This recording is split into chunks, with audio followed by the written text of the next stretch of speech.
Thinking in public when violence is the answer. Still in chapter 3. Gonna read a sentence real quick. Well, two. If you're creating a new situation, you're in cause state. If you're reacting to an existing situation, you're in effect state.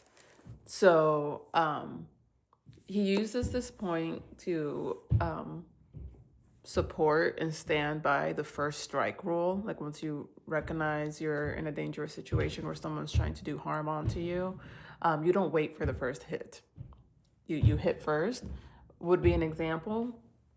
Also, instead of trying to figure out what the perpetrator is doing and trying to respond to it, you look for openings and attack. So rather than defend, you attack. And again, that's something that he really mentions in the book, that reacting is slower than acting. And it could be the difference of surviving or not.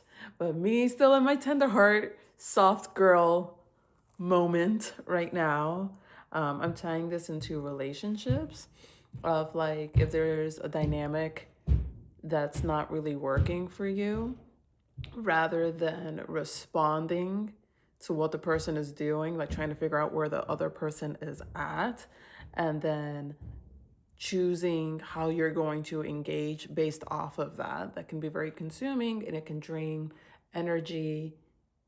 It is very consuming. I'll put it myself. It is very consuming and it drains energy. It causes like a energy leakage, like things that I could, parts of me, my energy, my focus, my attention, I can be giving to different projects such as this. It takes away from that, focusing on the dynamic and being like, what is this? What is it not? So instead, I can just choose what works for me, what my standards are, and what, it would mean for the dynamic to be aligned with the life that I want to live and my values, and engage with what is happening based off of that.